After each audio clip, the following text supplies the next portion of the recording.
8월의 어느 늦은 밤이었습니다. 저는 제가 운영하는 유튜브 공포 채널 축시의 산책을 촬영하러 파주 용미리 공원묘지를 방문했죠. 제 채널의 콘텐츠는 축시, 즉 새벽 1시에서 3시 사이에 미스테리한 장소를 방문하여 그곳을 산책하듯 돌아다니는 것입니다. 언뜻 다른 유튜버들이 하는 흉가 체험과 비슷해 보일 수 있지만 귀신이 활동하는 축시에만 행해진다는 차이점이 있죠. 동영상은 제가 사는 아파트 계단을 촬영하여 편집한 것을 이제 막 하나 올렸지만 그래도 야심차게 활동하리라 그리 다짐하였습니다. 두 번째로는 임팩트가 강한 용미리 공원묘지를 선택했습니다. 이 길이 맞나? 용미리 공원묘지는 규모가 엄청났습니다. 그곳은 크게 1묘지와 2묘지로 구분되었는데 낮에 사전 탐방을 왔을 때도 차로 한참을 헤맸을 정도로 길이 아리송했습니다. 게다가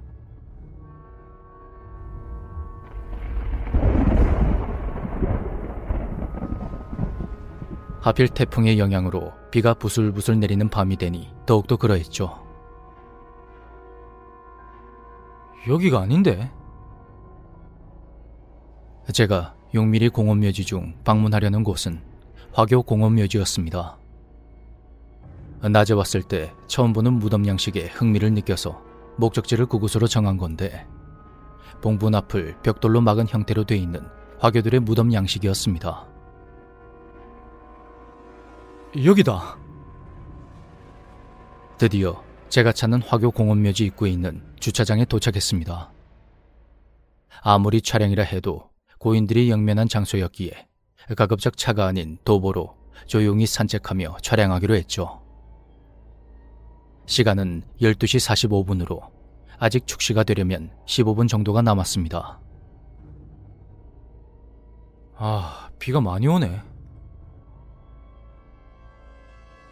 저는 차에서 1시간 정도를 기다렸고 이윽고 1시가 되자 우비를 꺼내 입고 우산을 들었습니다. 우산은 카메라 렌즈에 빗물이 묻는 것을 방지하기 위해서였죠. 역시 으스스하네. 빗소리와 멀리서 들려오는 개구리 울음소리, 이름 모를 벌레 소리가 분위기를 한층 더 고조시켰습니다. 저는 카메라 촬영 버튼을 누르고 아스팔트가 아닌 콘크리트로 포장된 길을 걷기 시작했습니다. 지금 시간은 새벽 1시 10분. 네, 바로 축시입니다. 제가 있는 곳은 파주시 용미리에 위치한 화교 공원묘지인데요. 무덤 양식들이 우리가 아는 것과는 상당히 다르죠. 저는 이곳 길을 따라 천천히 산책하듯이 걸어서 그 순간 제가 서 있는 곳 전방으로 손전등 불빛과 사람의 인기척이 느껴졌습니다. 저는 이곳 공원묘지 관리인일까 걸음을 멈추고 지켜봤습니다. 내가 하는 행위가 불법은 아니겠지만 그렇다고 해도 촬영을 한다면 제재를 받을 수도 있기 때문이었습니다. 안녕하세요. 네, 안녕하세요.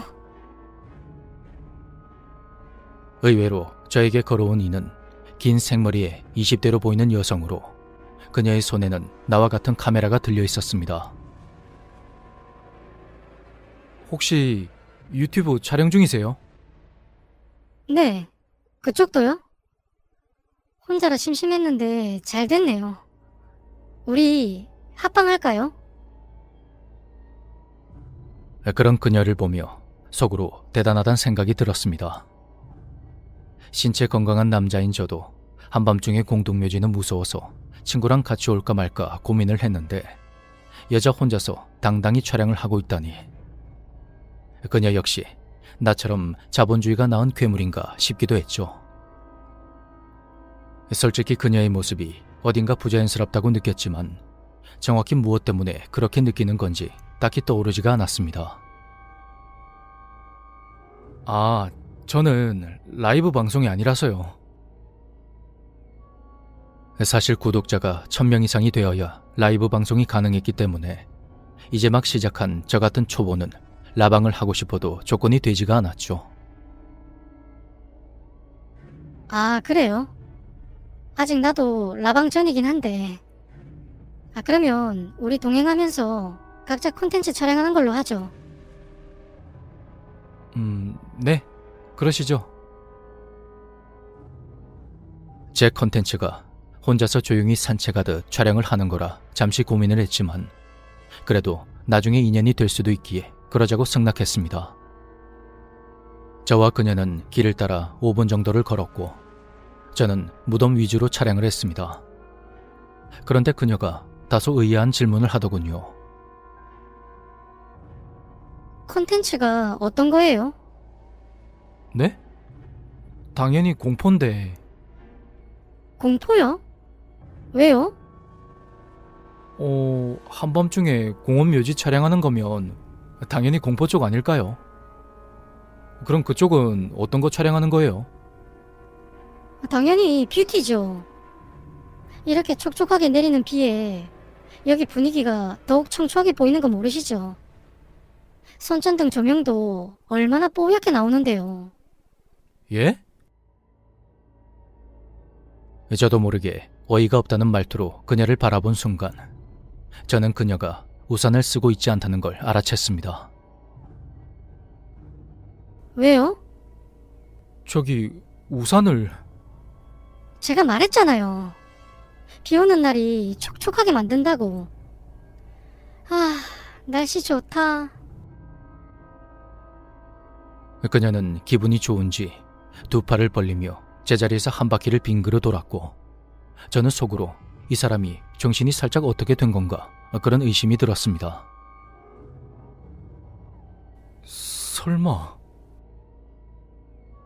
순간적으로 그녀가 사람이 아닐 수 있겠다는 생각이 들었던 그때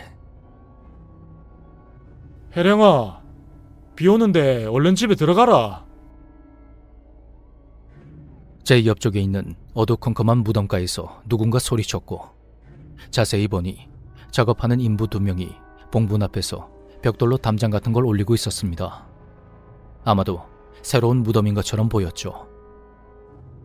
그때까지 저는 이 시간에 누군가 있을 거라곤 꿈에도 생각하지 못했습니다.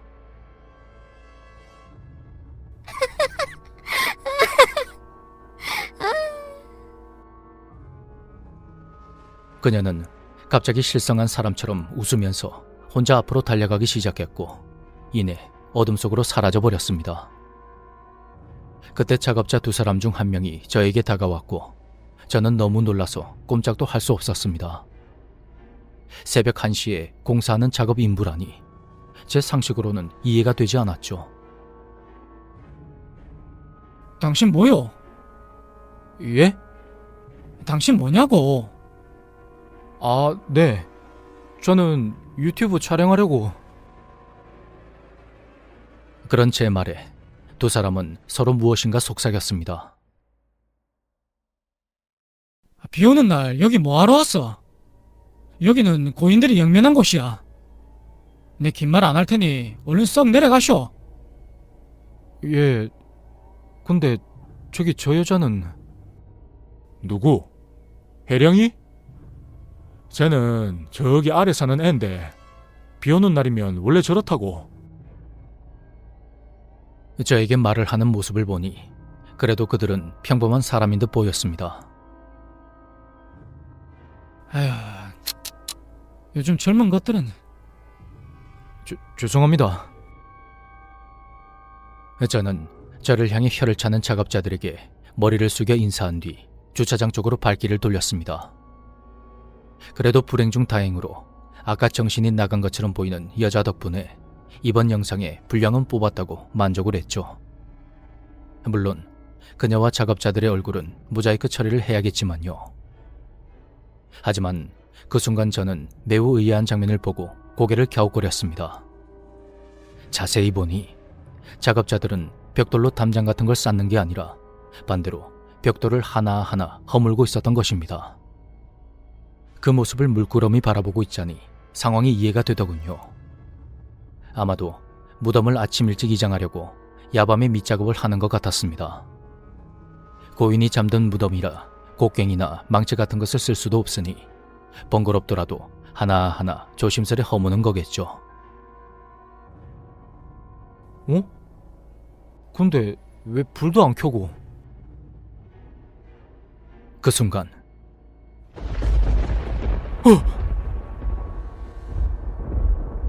번개가 번쩍하는 찰나에 주변이 밝아졌고 그 순간 저는 놀라운 광경을 보게 되었습니다.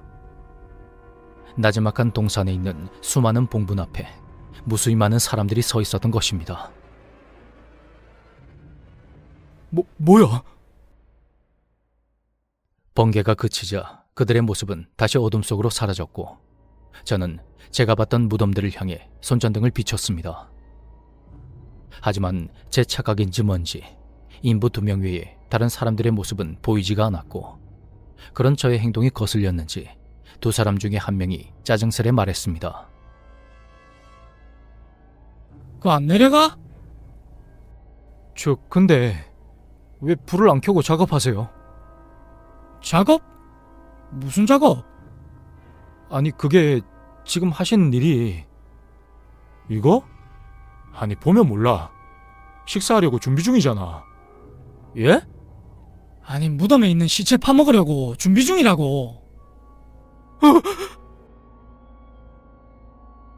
자세히 보니 그들은 망치나 삽 같은 도구 없이 그냥 맨손으로 벽돌을 허물고 무덤을 파헤치고 있었고 그 기괴한 모습에 저는 우산도 집어던진 채 급히 차로 도망을 쳤습니다. 숨이 턱끝까지 차올랐고 다행히 저 멀리에 차를 세워둔 주차장의 불빛이 보였습니다. 그리고 바로 그때 전방 10m 앞에 2 팔과 다리로 마치 들개처럼 저에게 맹렬하게 다가오는 그녀의 모습이 눈에 들어온 것입니다. 여러분, 오늘은 먹방을 해볼 건데요. 저기 팔딱거리는 먹잇감이 달려오네요. 그 순간 저는 정신을 잃을 뻔했고 다시 뒤를 돌아 그녀를 피해 도망치려던 순간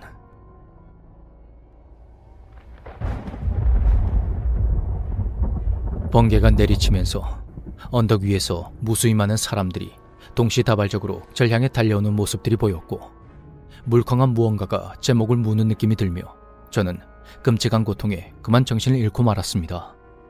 그리고 얼마의 시간이 흘렀을까? 저는 타는 듯한 갈증에 눈을 떴습니다.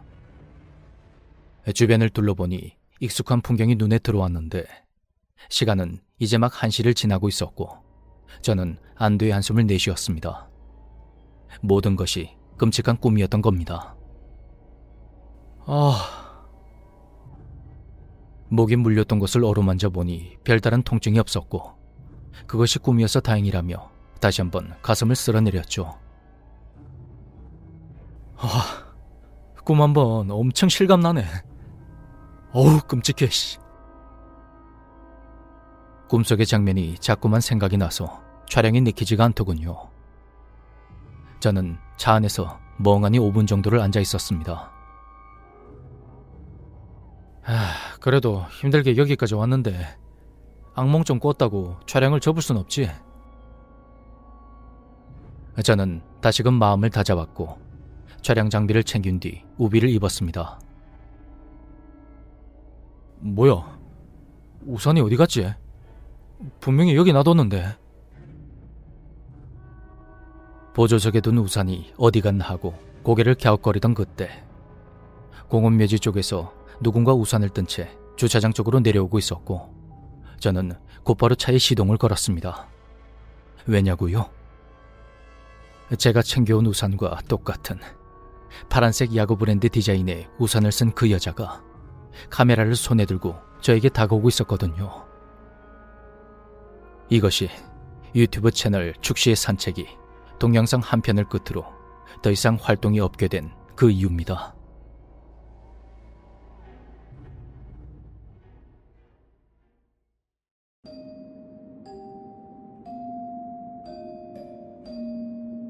때는 2018년 12월 22일. 저는 경기도 남부에서 동네 주민들은 다 아는 오래된 피자 가게를 운영하고 있습니다. 밤 11시 45분에 배민으로 주문이 하나 들어왔는데 외진 곳에 있는 빌라 B동 201호에서 들어온 주문이었죠. 곧 가게 마감 시간이라 추가 주문도 없을 것 같았고 배달 대행비를 아낄 겸 제가 직접 배달을 가기로 했죠.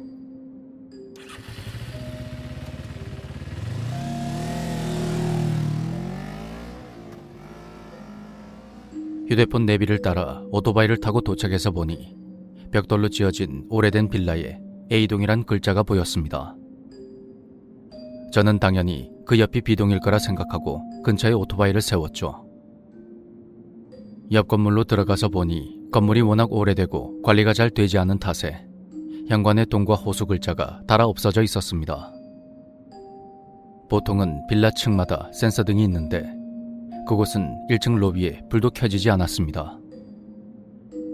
오래된 건물은 의뢰 그런 곳이 많은지라 전 별 생각 없이 휴대폰 손전등을 켜고 계단을 올라갔죠.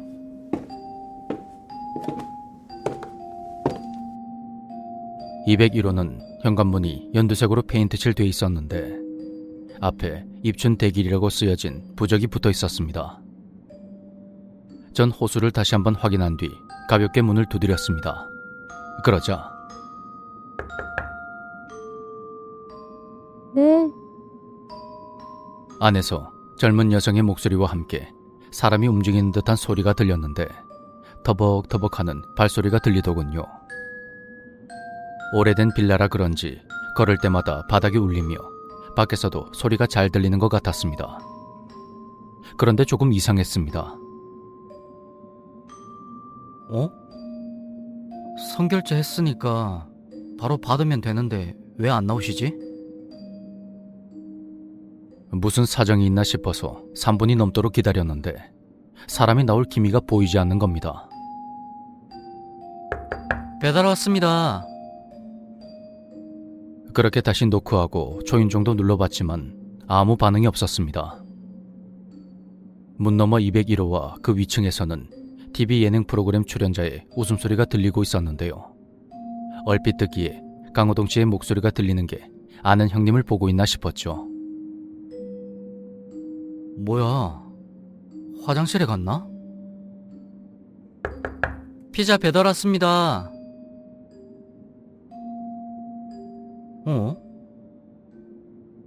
더는 기다릴 수 없었던 저는 주문지에 나온 안심번호로 전화를 걸었고 다행히 바로 통화가 됐습니다. 네, 안녕하세요. 주문하신 피자 배달 왔는데 계속 노크하고 벨 눌렀는데 아무도 안 나오시네요. 안녕하세요. 제가 지금 밖에서 일하는 중인데 B동으로 간 거 맞으실까요? 아, 예. A동 바로 옆에 B동 201호 앞입니다. 저희 빌라가 A동, B동 이렇게 말고 A-2동이랑 B-2동이 따로 있어요. 이 동 두 개는 곧 철거할 거라 사람이 아무도 안 사는데 혹시 B-2동에 계실까요? 많이들 헷갈려 하셔서요. 그런데 그 말이 끝나는 순간 201호 집안과 그 위층에서 들리던 TV 소리가 갑자기 뚝 끊어지는 겁니다. 주변은 일순간 정적에 휩싸였고 서늘한 한기가 발목을 타고 올라왔습니다. 저는 알겠다며 전화를 끊었고 휴대폰으로 계단을 비추며 후다닥 아래로 내려왔습니다. 건물 밖으로 나와서 고개를 들어보니 모든 호수의 불이 다 꺼져 있더군요. 분명히 들어갈 때는 201호와 301호의 불이 켜져 있었는데 말이죠. 저는 건물 사이를 헤매다가 겨우 B동을 찾았는데 그곳은 1층 로비에 센서등도 켜지고 사람이 사는 일상적인 소음도 들려왔습니다. 201호의 문을 두드리니 할머니와 아이 2명이 바로 문을 열고 나와 피자를 받아갔습니다. 오토바이를 A-2동 쪽에 세워뒀던 저는 어쩔 수 없이 그 앞을 지나게 되었고 건물 앞에는 마치 아무 일도 없었던 것처럼 차가운 정적만이 감돌고 있었습니다. 그날 텅 빈 빌라에서 들었던 대답 소리와 TV 소리, 그리고 그 웃음소리는 뭐였을까요? 가끔 그날을 떠올리면 아직도 등골이 오싹해지곤 합니다.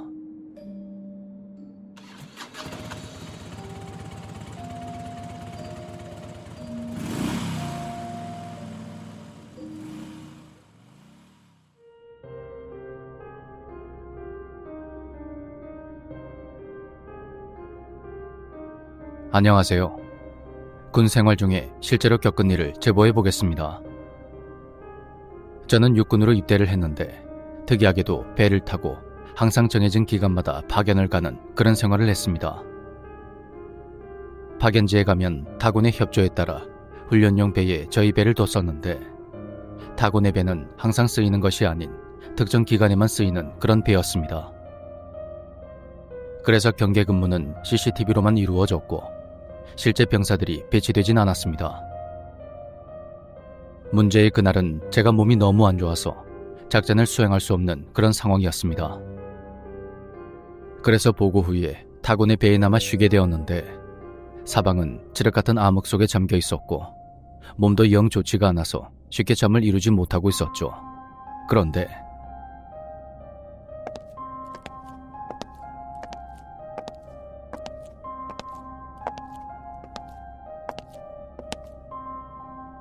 어디선가 하이힐 소리가 들리는 겁니다. 마치 하이힐을 신은 사람이 배에 올라타서 움직이는 느낌이었죠.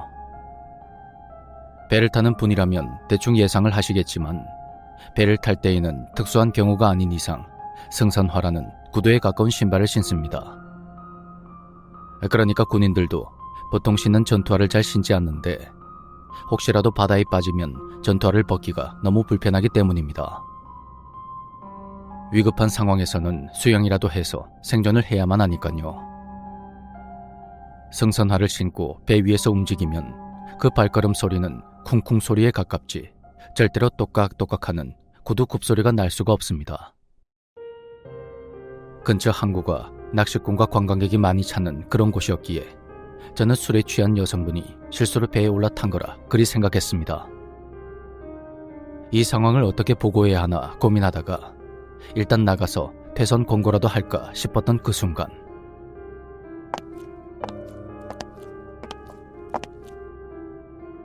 그때까지 똑깍거리며 들려오던 하이힐 소리가 딱 멈췄습니다. 제자리에 멈춰선 것 같았는데 그때 다시 고민이 되더군요. 혹시 술에 취해 쓰러진 건가 싶기도 했지만 또 그렇다고 하기에는 몸이 부딪히거나 그런 다른 소리가 나지 않았습니다. 그렇게 계속 고민하고 있던 순간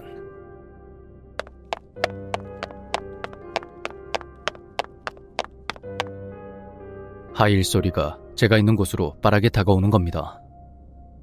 마치 누군가가 하이힐을 신고 뛰는 것 같으면서도 뭔가 질질 끌면서 오는 것 같기도 했는데 그 소리를 듣는 순간 머릿속이 완전히 새하얘졌습니다. 이게 도대체 뭐지? 뭐가 오는 거야?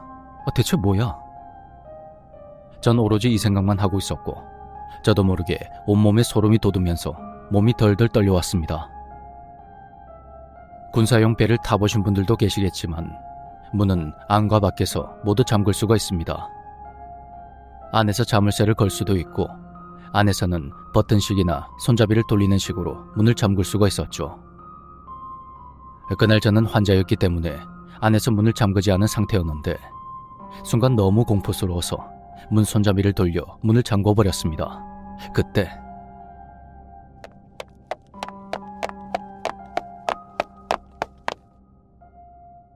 하이힐 소리가 제가 있는 방 바로 앞에서 멈춰섰고 저는 사람인지 뭔지 모를 그것이 바로 제 앞까지 왔다는 걸 직감했습니다. 돌이켜보면 그 방에 창문이 없었던 것이 불행 중 다행이었던 것 같습니다. 제가 안에서 밖을 보거나 밖에서 그것이 안을 들여다봤다면 어떻게 됐을지 지금 다시 생각해도 심장이 떨립니다. 눈을 질끈 감은 채 제발 가라고 제발 사라지라고 기도하는 사이 제가 있는 배로 접근하는 다른 배의 엔진 소리가 들려왔습니다.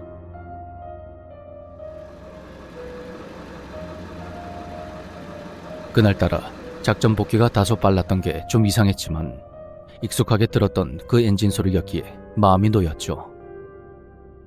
파도가 세거나 기상이 좋지 않으면 현장 지휘자 판단하에 작전을 수행하지 않을 때도 종종 있었으니까요.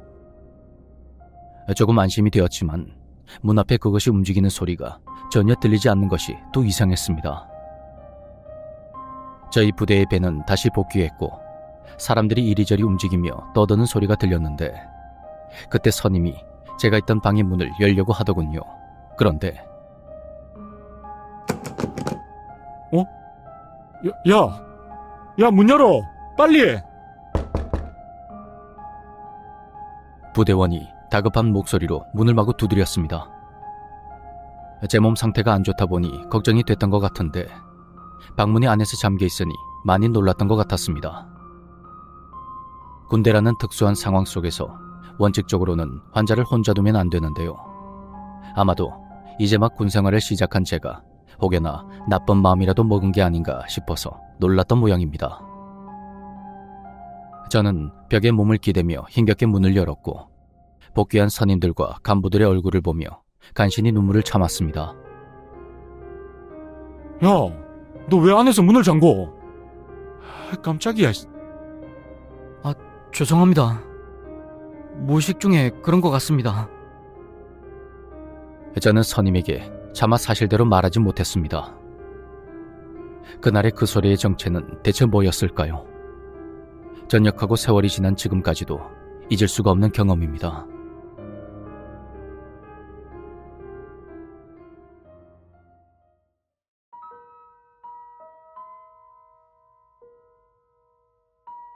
안녕하세요. 지금으로부터 15년 전 제가 대학에 다닐 때 겪었던 일을 풀어보도록 하겠습니다. 당시 제가 다니던 대학은 대략 50년이 넘은 곳이었습니다. 저는 미대였는데 저희가 쓰는 건물이 개교하던 시점에 지어진 것이었으니 아주 오래되고 낡은 곳이었죠.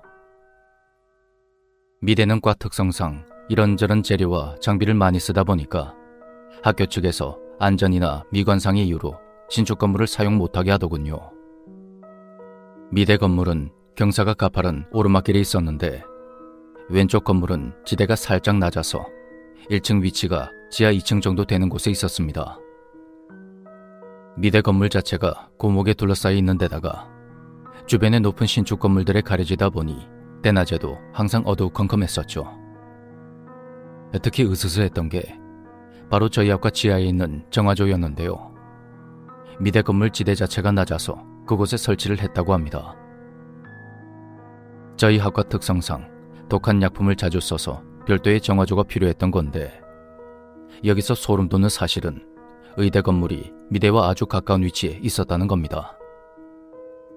의대 해부 실습 시간에 사용한 물과 약품들 역시 일반 하수도로 흘려보낼 수 없어서 미대 정화조로 들어오는 거였죠. 이런 구조 때문에 괜히 이상한 괴담 같은 이야기도 있었고 비가 오는 날이면 특히나 더 을씨년스러운 분위기가 감돌곤 했습니다. 대학교 2학년의 어느 날 저는 실기실에서 밤샘 작업을 하고 있었습니다. 작업물의 크기나 부피가 크면 가지고 다닐 수가 없기 때문에 미대생들은 실기실에 살다시피 하는 경우가 참 많았거든요. 그 실기실에는 저 혼자 있었고 바로 옆 다른 실기실에는 선배 누나 2명이 작업 중이었습니다. 그렇게 시간이 흘러 자정을 조금 넘었을 무렵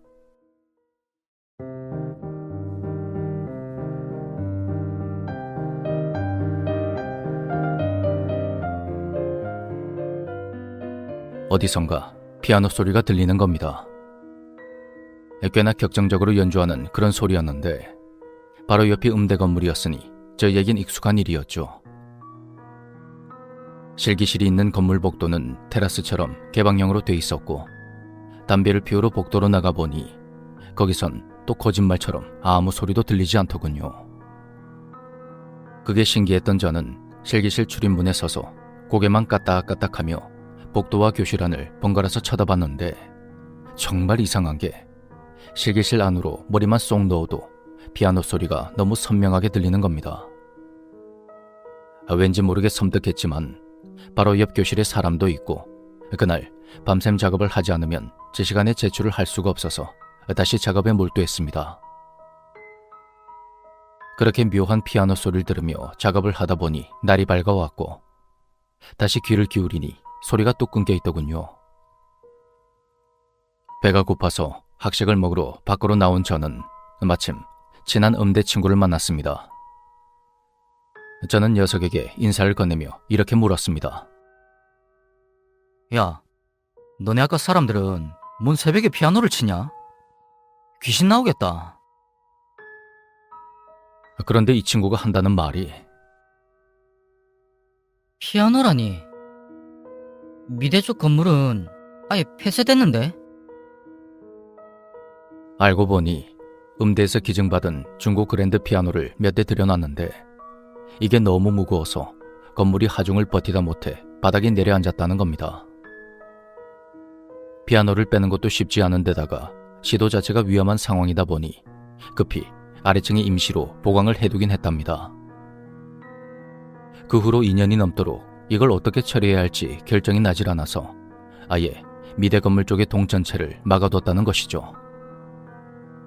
제가 어리둥절해 있는 사이 옆 교실에서 작업하던 누나 2명이 내려왔고 저는 밤에 피아노 소리 못 들었냐고 그렇게 물었습니다.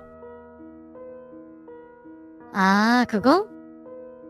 그거 너 있던 실기실에서만 가끔 들려. 그냥 피아노 소리만 들리는 거니까 너무 신경 쓰지 마. 이미 다 들었는데 신경을 쓰지 말라니. 어쨌든 제가 잘못 들은 게 아닌 건 확실해졌고 선배들도 이미 알고 있는 거라고 하니 더 찜찜해졌습니다. 그 후로 시간이 흘러 군대에 다녀온 뒤 복학하고 보니 미대가 아직도 그 건물을 쓰고 있더군요. 이 학교도 참 변함이 없구나 싶었습니다. 그날도 어김없이 밤샘 작업을 하게 된 저는 잠시 머리를 식힐 겸 건물 앞 벤치로 나왔습니다. 자리에 앉아서 목과 팔을 돌리며 스트레칭을 하고 있는데 누군가 4층 계단에서 내려오는 게 보였습니다. 건물 구조가 복도는 테라스 형태로 개방형이지만 계단 쪽은 사람 몸통보다 더 작은 쪽창이 중간중간 하나밖에 없었습니다. 그래서 낮에도 아주 어둡고 밖에서도 안이 잘 안 보였는데요. 층마다 형광등이 있었지만 저희가 작품을 옮기면서 워낙 자주 깨먹다 보니 잘 갈아주지도 않고 아예 없다시피 했습니다. 근데 그날은 모자를 쓴 남자의 실루엣이 선명하게 보이더군요. 4층에는 1학년 실기실이 있었고 1학년에 남학생은 딱 3명뿐이라 저는 후배가 내려오면 같이 편의점에 가려고 기다리고 있었습니다. 그런데 녀석이 1층까지 오더니 밖으로 나오질 않는 겁니다. 이상하다 싶어서 건물 안으로 들어갔는데 아무도 없습니다. 너무 놀라서 밖으로 뛰쳐나와 다시 보니 녀석이 1층 계단 옆에 있는 공중전화에서 전화를 하고 있었습니다. 분명히 그 친구를 못 봤는데 말이죠. 그가 누구인지 얼굴을 확인하지 못하면 그날은 도저히 그 건물로 다시 들어가지 못할 것 같았습니다. 마음을 딱 먹고 기둥 하나 돌아서 계단을 지나가 보니 또 아무도 없습니다. 그때 문득 1학년들이 MT를 간 것이 떠올랐는데 남자 후배 3명 다 참석을 했다고 들었던 게 생각이 났습니다. 게다가 문제의 공중전화기는 연한 파란색의 구형 전화기였는데 진작에 고장이 나서 선까지 잘라진 상태로 그렇게 방치돼 있었습니다. 제가 입대 전에 과제 때문에 전선이 필요해서 급한 대로 그 선을 잘라다 썼었거든요. 나중에 과 사무실쌤이랑 술 먹다가 생각이 나서 조만간 선을 사다가 연결해 두겠다고 했더니 쌤이 어차피 고장난 거 요즘 그거 누가 쓰냐고 그냥 놔두라고 했었는데 저는 그 길로 가방도 챙기지 않고 학교를 나와버렸습니다. 다음날 과 사람들한테 물어보고 다녔지만 제가 간밤에 보았던 모자 쓴 그 남자가 누군지 끝내 알 수 없었습니다.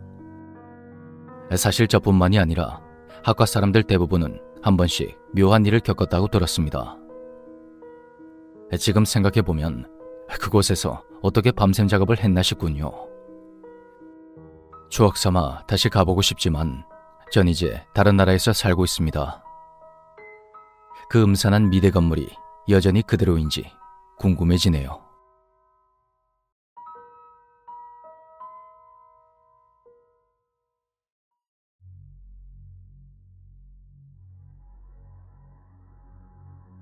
나는 1948년 부산에서 일남 3녀 중에 장남으로 태어났다.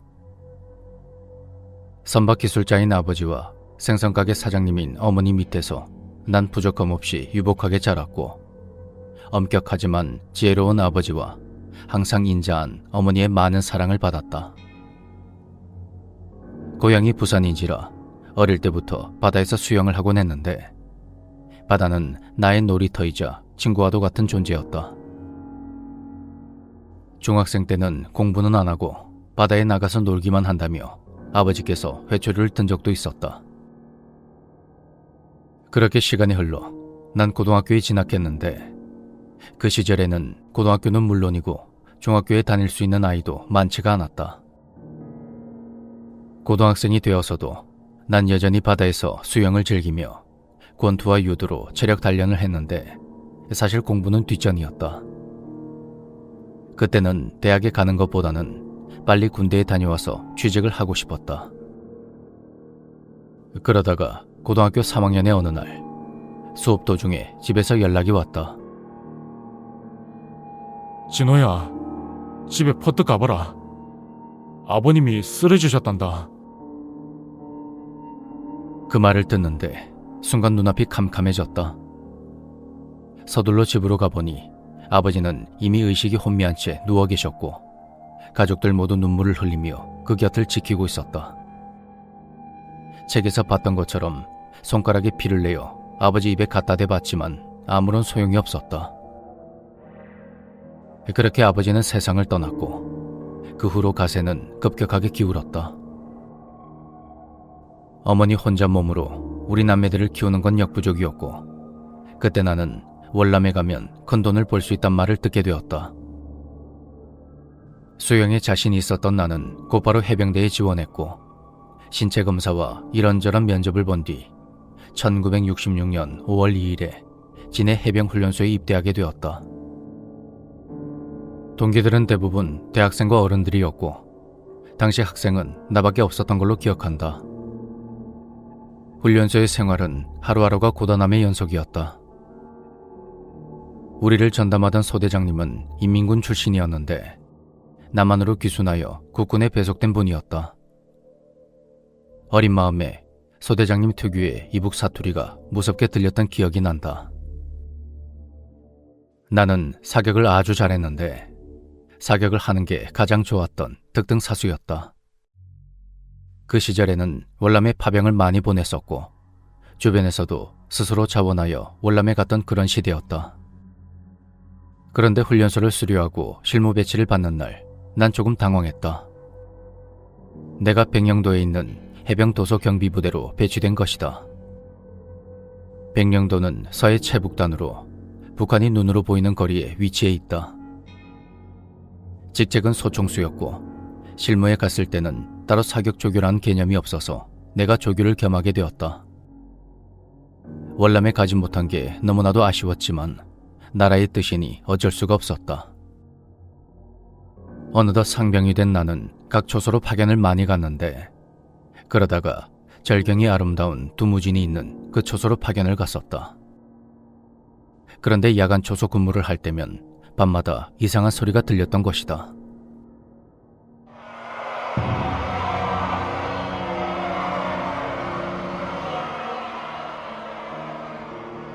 처음에는 몸이 너무 피곤해서 환청을 듣는 거라 생각했는데 그 소리를 나만 들은 것이 아니었다. 날이 갈수록 소리는 더욱더 선명해졌고 공포심도 점점 커져갔다. 하루는 참다 못해 선임 하사에게 물었다. 저 선임 하사님, 밤마다 아무도 없는 곳에서 중국어랑 비명소리가 들립니다. 저도 그렇고 다른 선임이나 후임들도 똑같이 들었습니다. 소리가 나는 쪽을 살펴보면 아무도 없고 진짜 너무 신경 쓰여서 미치겠습니다. 거기가 한국 전쟁 때 중공군이 건너오다가 일개 중대급의 병력이 익사했다는 그런 장소라고 하더라. 뭐 나도 들은 이야기긴 한데 아무튼 그거 너무 신경 쓰지 말고 무시해라. 그럴수록 소리만 더 크게 들리니까. 네, 알겠습니다. 하지만 그게 말처럼 쉽지가 않았다. 명상하듯이 머리를 비우기도 해보고 일부러 몸을 움직이며 다른 생각을 하려고 노력했지만 웅성거리는 소리는 사라지지 않았다. 급기야 괴상한 나팔 소리와 북소리까지 섞여서 들리더니 그것이 소리에 그치지 않고 눈에 보이는 형체로 나타나고 말았다.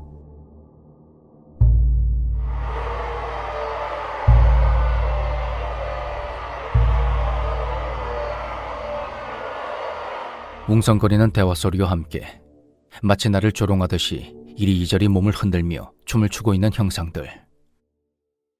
특유의 악기 소리 같은 것이 더해져서 그 모습은 더욱 기괴하고 끔찍했다. 하지만 이것보다 더욱 놀라운 것은 내가 밤마다 계속되는 공포에 적응해서 점점 무뎌졌다는 것이었다.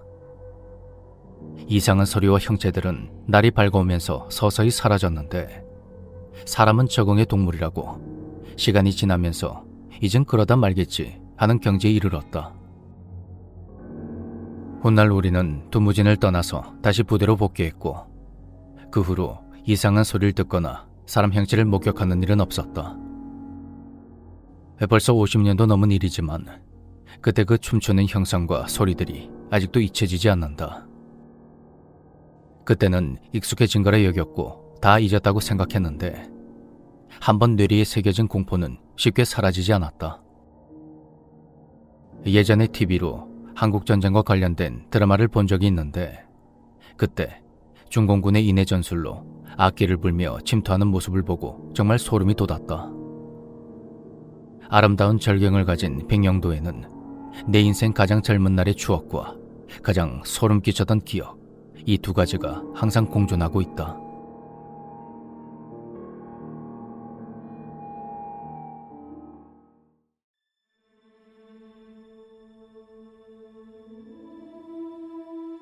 안녕하세요.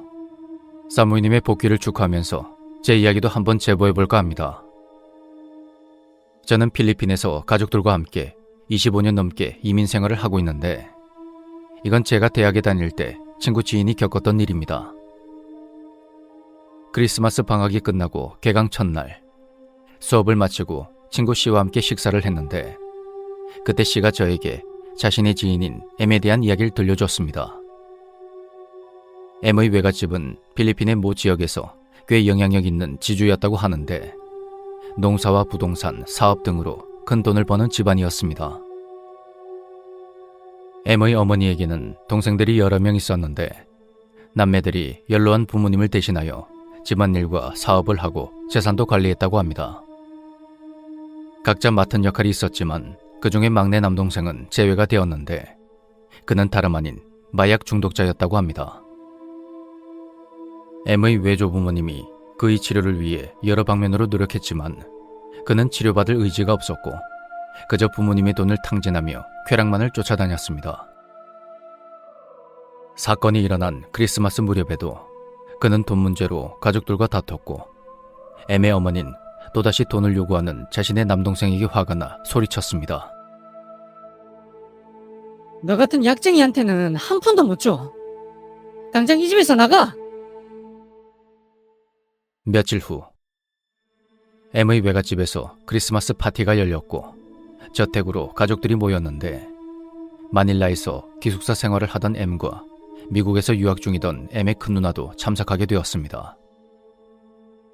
그날 저택에는 30명이 넘는 가족, 친지들이 있었고 근처에 사는 신부님을 모셔다가 미사도 보고 다 같이 모여서 식사도 하며 즐거운 시간을 보냈다고 하더군요. M은 오랜만에 만난 큰 누나와 함께 2층 방에서 TV를 보며 수다를 떨고 있었죠. 그렇게 얼마나 지났을까?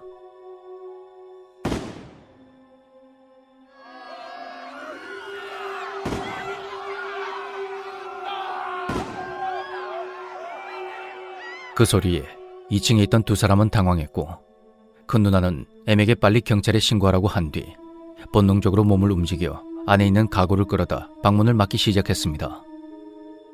그러는 동안에도 총소리와 사람들의 비명소리는 끊이지 않았고 M과 누나는 두려움에 떨면서 숨소리를 최대한 죽이며 방문을 막고 있는 가구들을 지탱하고 있었습니다. 잠시 후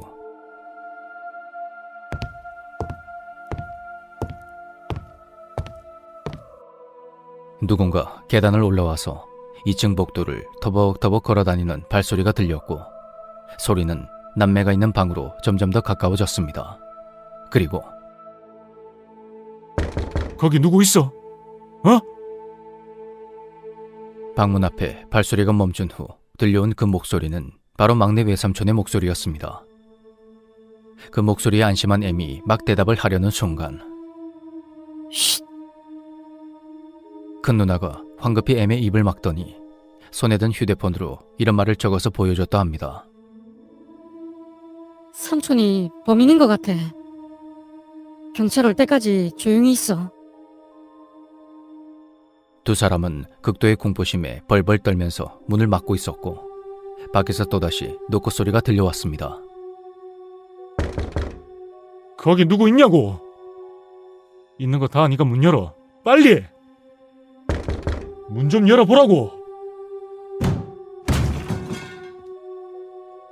삼촌은 문을 부술 듯한 기세로 발로 마구 찼고 뜻을 알 수 없는 말을 마구 쏟아내며 문을 열라고 소리를 질렀습니다.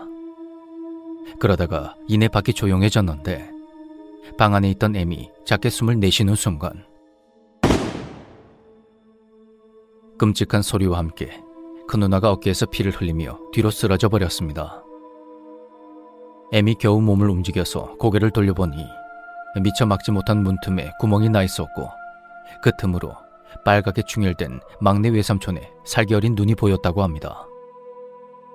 끝내 울음을 터뜨리며 누나에게 다가간 M은 어느 순간 정신을 잃었고 눈을 떠보니 병원 침대 위에 누워 있었습니다. 다행히도 무장경찰이 바로 출동했고 곧이어 도착한 구급대 덕분에 M과 큰 누나는 바로 병원으로 이송되었습니다. 누나는 어깨 쪽에 부상을 입었지만 생명엔 큰 지장이 없었는데 정말 안타깝게도 다른 가족들은 참극을 피하지 못했습니다.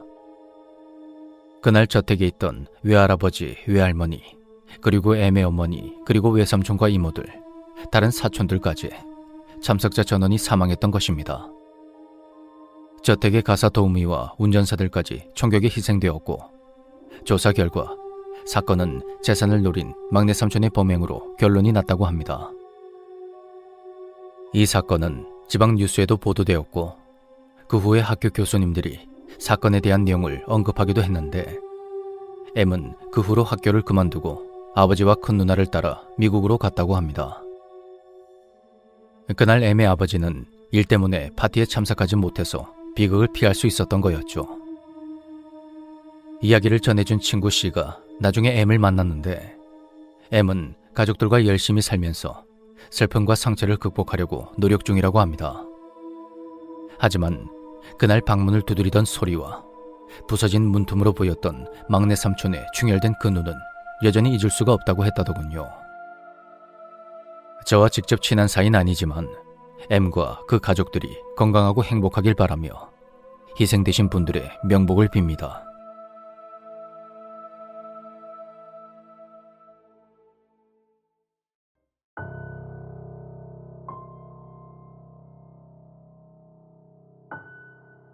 (2008년) 내가 일본 도쿄에 있는 모 대학에 유학생 신분으로 입학했을 때의 일이다.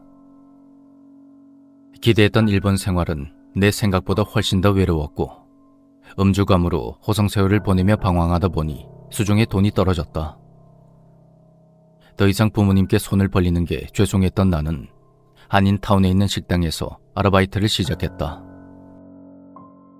식당은 기숙사에서 멀리 떨어진 곳에 있었는데 기숙사는 밤 12시가 지나면 공동 현관이 자동으로 잠겼다. 그래서 일이 늦게 끝나면 2층에 있는 내 방까지 기숙사 가스배관을 타고 창문을 통해서 들어가곤 했었다. 그날도 일이 늦게 끝났고 한국인 형들과 술을 한잔 하고 보니 자정이 훨씬 지나버렸다. 기숙사 건물에 도착한 나는 그날도 가스관을 타고 들어갈 생각으로 고개를 들어 내 방 창문을 바라보았다. 그런데 방 안에 사람 그림자가 있는 게 보이는 것이다. 당시 옆방에는 영국인 친구가 살고 있었는데 녀석은 나에게 자주 담배를 얻어피우곤 했었다. 나는 저놈이 나 없는 틈에 또 담배를 가져가러 왔구나 그렇게 생각하며 가스관을 타고 위쪽으로 올라갔다. 그런데 창문을 열어보니 방 안에 아무도 없는 것이다. 분명히 봤는데 말이다. 녀석이 담배만 쏙 빼서 나간 건가 싶기도 했다. 다음날 아침, 식당에 가니 옆방의 영국인 친구가 다른 사람들과 함께 밥을 먹고 있었다. 난 녀석에게 한 소리 하려고 자리로 다가가 물었다. 헤이, 너 어제 내 방에서 또 담배 가져갔어? 그런데 녀석이 하는 말이 자신은 클럽에서 친구들과 놀다가 첫 차를 타고 새벽에 들어왔다는 것이다. 그때가 방학이라 기숙사 2층은 나와 영국 친구를 제외하고 비어있는 상태였다. 방으로 돌아와서 물건을 살펴보니 딱히 사라진 건 없었다. 배관을 타고 방까지 올라가는데 4분 정도면 충분했는데 내 방에 있던 형체는 그 짧은 순간에 어떻게 사라졌다는 건지. 그 일은 유학생활 내내 의문으로 남게 되었다. 그렇게 시간이 흘러 2010년도에 난 유학생활을 잠시 멈추고 국방의 의무를 다하기 위해 육군에 입대했다.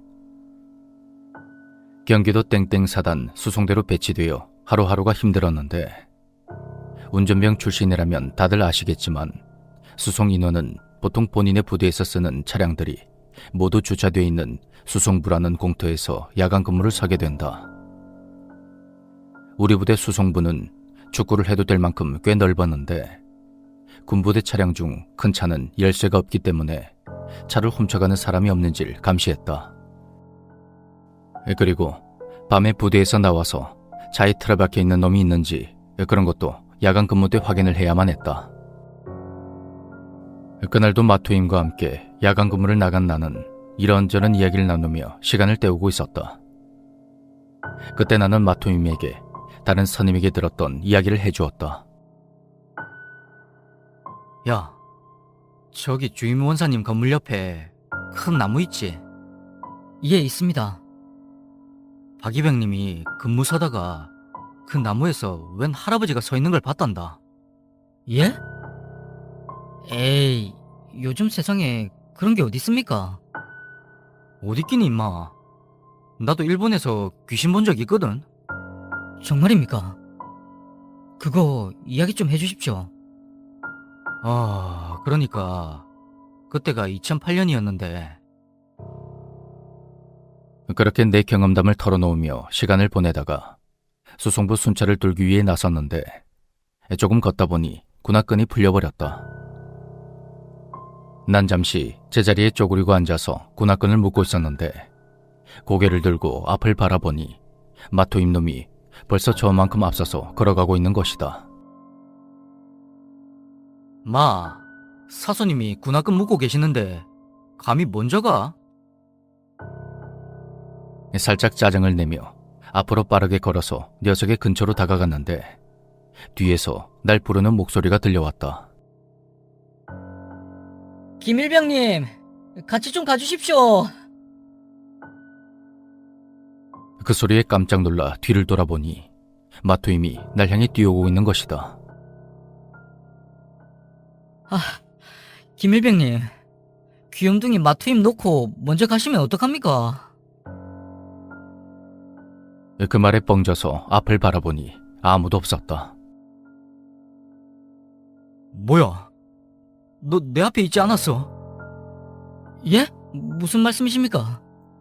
군화끈 묶으시길래 뒤에서 기다렸는데 갑자기 앞으로 빨리 가시길래 쫓아갔지 말입니다. 그날은 남은 근무 시간을 어떻게 버텼는지 아직도 기억이 나지 않는다. 시간이 흘러 우연히 흡연장에서 마주친 마투임에게 그날의 일을 다시 물어봤지만 녀석은 뒤에서 날 기다리다가 쫓아갔다고만 했다. 그날 밤 내 앞에 있던 군인은 과연 누구였을까?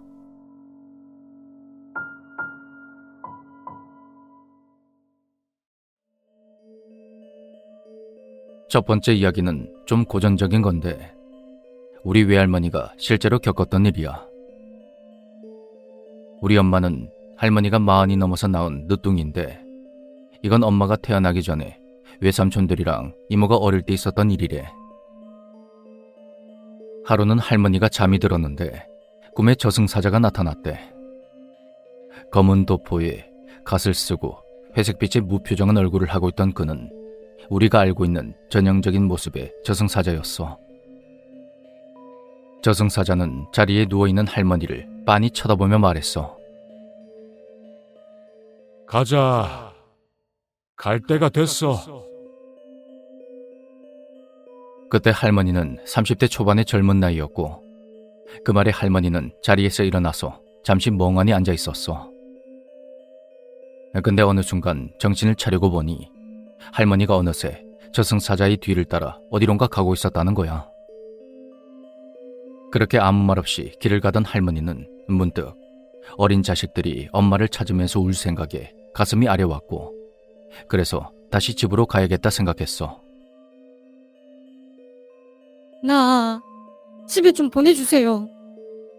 내가 없으면 어린 자식들은 누가 봐줍니까? 세상에 사연 없는 사람이 어디 있어? 안 돼. 그런 저승사자의 말에 할머니는 아무 말도 못하고 그대로 It hurt good, more than I can say. But maybe love isn't holding on. Maybe it's knowing when to walk away.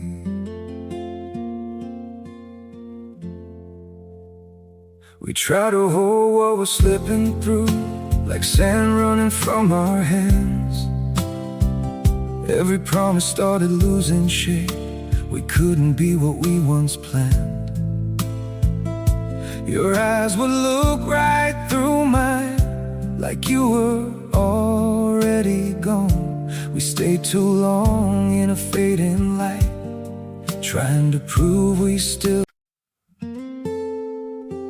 It hurt good, more than I can say. But maybe love isn't holding on. Maybe it's knowing when to walk away. We try to hold what we're slipping through, like sand running from our hands. Every promise started losing shape. We couldn't be what we once planned. Your eyes would look right through mine, like you were already gone. We stayed too long in a fading light, trying to prove we still. It hurt good, more than I can say. But maybe love isn't holding on. Maybe it's knowing when to walk away.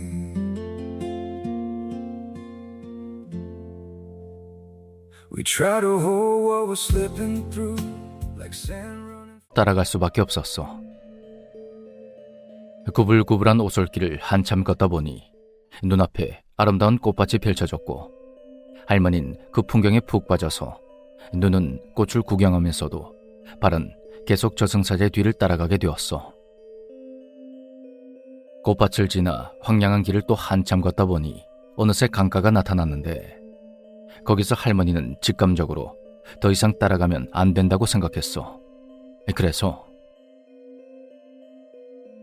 저 도저히 못 가겠어요. 어린 자식들이 눈에 밟혀서요. 거참 왜 이렇게 말이 많아? 내가 가자면 가는 거지. 나도 뭐 하고 싶어서 이러는 줄 알아. 나도 힘들어 죽겠다고. 그냥 얌전히 좀 가. 안 돼요. 절대 못 가요. 이 사람이 정말. 할머니는 온 힘을 다해 버티면서 뒤로 물러났고 저승사자 역시 할머니의 팔을 잡아당기며 강가에 있는 배에 태우려고 안간힘을 썼어. 저승사자와 대치를 하더니 역시 어머니란 존재는 위대한가 봐.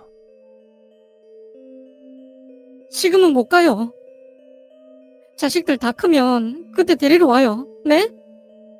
그때는 내가 군말 없이 따라갈게요. 이번만 좀 보내주세요. 아유, 힘들다 힘들어. 이 아줌마가 진짜 말라 비틀어진 나물처럼 시들시들 할 때까지 천년만년 살거라 이거사. 저승사자는 끝까지 버티는 할머니를 이기지 못했고 잡고 있던 할머니의 발목을 휙 뿌리치더니 혼자 배를 타고 가버렸어. 그 순간 할머니는 눈을 번쩍 떴고 다행히 꿈이었구나 하며 놀란 마음을 진정시켰지. 그런데 신기하게도 할머니의 손목에는 빨간 자국이 남아있었고 실제로 누가 세게 잡아당긴 것처럼 아팠는데 점심쯤 되니까 시퍼런 멍이 올라오더라는 거야. 하지만 그 후에 안타깝게도 큰 외삼촌과 막내 외삼촌이 세상을 떠나면서 할머니는 먼저 떠난 자식들을 가슴에 묻어야만 했어. 저승사자의 말대로 천년만년 살 것 같았던 할머니는 평생 마음에 병이 들어서 고생하셨고 슬프게도 칠순도 못 되어서 돌아가시고 말았지. 이제는 할머니가 두 삼촌들과 함께 평안하시리라 믿어. 두 번째 이야기는 도축업을 하는 우리 친형의 꿈 이야기야. 하루는 형이 꿈을 꿨는데 평소대로 출근해서 동료들과 수다를 떨었는데 뭔가 이상해서 고개를 돌려봤더니 회사 부지에 웬 낡은 건물 하나가 들어서 있더래. 형은 뜬금없이 저게 뭔가 생각했는데 꿈이란 게 보통 다 그런 식이잖아. 형은 이내 그 상황을 받아들이고 건물 쪽으로 다가갔어. 건물 주변에는 사람들이 작업복 차림을 하고 있었고 그걸 본 형은 새로운 업체가 들어온 거라 생각했어. 근데 그 작업복이 평소에 입던 거랑은 다르게 빛깔이 좀 누르스름했다고 하더군. 형은 성격이 워낙 유쾌하고 싹싹한 사람이라 그곳 사람들에게 인사를 건네며 무슨 작업을 하는 거냐 물었는데 사람들이 별 반응도 없고 쌀쌀 맞더래. 기분이 상한 형은 욱해서 사람들을 따라 낡은 건물 안으로 올라갔는데 놀랍게도 그곳엔 TV에서만 보던 구판이 벌어져 있었어. 모두들 작업복 차림이었고 그 중에는 분위기를 풀어보려고 억지로 웃음을 유도하는 사람이 2명이 있었는데 형은 직감적으로 그 두 사람이 무당이라 생각했어. 그 2명을 제외한 나머지 사람들은 어쩐지 겁에 질려 있는 것 같았지. 이윽고 작업이 시작됐는데 그건 이때까지 형이 해왔던 그런 것이 아니었어. 작업장에 들어온 것은 가죽이 벗겨지고 내장이 제거된 고양이과로 보이는 동물들이었고 작업 방식도 좀 이상했다고 해. 형은 기이한 광경을 넋을 놓고 바라봤는데 아까 분위기를 주도하던 두 사람이 갑자기 소리를 쳤어. 나가! 그러자 사람들 모두 쏜살같이 밖으로 튀어나갔고 영문을 몰랐던 형은 엉뚱하게도 무당으로 보이는 두 사람 중 한 명에게 사람들이 왜 저렇게 뛰쳐나가냐고 물었어. 그랬더니 무슨 귀신이 무섭고 어떤 장면이 너무 기괴해서 그렇다고 그 이유를 말해주더라는 거야. 심지어 형은 그걸 듣고 아 그렇구나 그렇게 납득을 했다고 하더라. 그때 갑자기 두 무당의 얼굴이 무섭게 변하더니 또 소리를 지르더래. 눈 감아! 그 말에 눈을 감은 형은 거기서 바보같이 실눈을 떴는데 그러자 무당 중 한 명이 형을 문 쪽으로 밀치면서 안타까운 듯이 말했어. 눈 감고 걸어. 굴러 떨어져도 절대 눈 뜨지 마. 하지만 꿈이라는 게 보통은 내 맘대로 안 되는 거잖아. 문이 열리자마자 체격이 엄청나게 큰 사람이 한복을 입고 서 있었고 놀란 형이 아무것도 못하고 굳어있자 두 무당들이 형을 세게 확 밀어버렸다는 거야. 형은 앞에 서 있는 거대한 존재를 그대로 쓱 통과해버렸고 그 순간 태어나서 처음으로 느끼는 엄청난 공포감에 압도가 돼버렸어. 저 동물들을 먹이로 바치려고 했구나 그렇게 생각하면서 형은 정말 온 힘을 다해 아무것도 모르는 척 건물 밖으로 나왔어. 밖에서는 생전 처음 보는 사람들이 하얀 삼베옷과 나일론 작업복 또는 오색 빛깔의 옷을 입고 가지각색의 동물들을 각자의 방식으로 작업하고 있었어. 그걸 보는데 소름이 끼쳐서 숙소로 들어갔는데 동료들이 있더래. 익숙한 얼굴을 보고 안심한 형은 자신이 본 것을 모두 털어놨는데 갑자기 건물 안에서 봤던 그 한복 차림의 거대한 형체가 저벅저벅 걸어서 벽을 통과해 들어오더라는 거야. 형은 애써 모른 척하며 곁눈질로 그걸 지켜봤는데 거대한 형체 뒤를 졸졸 따라오던 자그마한 사람 형체가 형을 확 째려보더래. 그리고